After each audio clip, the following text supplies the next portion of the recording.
नमस्कार, आप देख रहे हैं इस वक्त एक न्यूज़ 24 और मैं हूं आपके साथ अनन्या सहाय। बिहार की सियासत में गहमा-गहमी इतनी ज़्यादा बढ़ चुकी है कि इलेक्शन कमीशन की ओर से तेजस्वी यादव को नोटिस तक भेजा जा चुका है। 2 वोटर आई कार्ड रखने पे तेजस्वी यादव पे लगातार तंज कसते नजर आ रहा है एनडीए सरकार, और साथ ही साथ दिग्गज नेता भी उनके पीछे पड़ गए ये कह करके कि आज के समय में लालू यादव के पूरे परिवार को जांचना चाहिए कि भाई सबके पास 2 आईडी कार्ड तो नहीं है।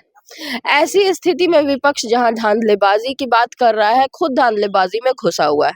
लेकिन वहीं दूसरी ओर आज पत्रकारों से बात करते हुए तेजस्वी यादव ने पत्रकारों से बात करते हुए साफ सुथरे लफ्जों में कहा है कि इलेक्शन कमीशन ने जो हमें नोटिस भेजा है उसका जवाब हम जरूर देंगे, लेकिन हमारी जो मांगे हैं उस पर इलेक्शन कमीशन कोई जवाब क्यों नहीं दे रहा है। पहले हमें हमारी मांगों का जवाब चाहिए, हमारे सवालों का जवाब चाहिए, उसके बाद इलेक्शन कमीशन के नोटिस का भी जवाब हम जरूर देंगे। रांची की ओर रवाना हो चुके हैं तेजस्वी यादव शिबू सोरेन को श्रद्धांजलि प्रदान करने के लिए, लेकिन इस बीच उन्होंने साफ कहा है कि इलेक्शन कमीशन की जो धांधलियां चल रही है उस पर पहले हम जवाब मांगते हैं, उसके बाद उनके नोटिस पे हम जवाब देंगे। साथ ही साथ तेजस्वी यादव ने जिस तरह से लगातार ही फर्जीवाड़े की बात कही है और कैटेगरी वाइज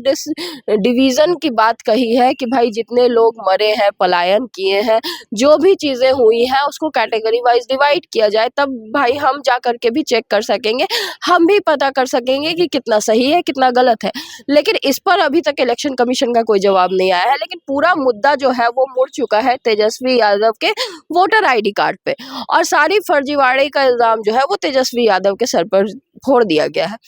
अब बात यहाँ पर बड़ा सवाल ये खड़ा होता है कि एक तरफ जहाँ विपक्ष एसआईआर को लेकर के लगातार हमला करते नजर आ रहा है, वहीं दूसरी ओर इलेक्शन कमीशन जस का तस खड़ा है, किसी भी सवाल का जवाब वो विपक्ष के नहीं दे रहा है। तो अब ये जो घपलेबाजी की बात चल रही है ये कहाँ तक खींचती है और बिहार विधानसभा चुनावों पे इसका कितना असर होता है ये देखना दिलचस्प होगा। लेकिन साथ ही साथ फर्जीवाड़े की जो बात चल रही है और एसआईआर में जिस तरह की गलतियां पकड़ा रही है और प्रकाशित हो रही हैं, वैसे में बिहार की जनता के मन में भी सवाल तो उठ ही रहा है कि भाई अगर वोट देने का अधिकार ही नहीं रहेगा तो चुनाव कैसा।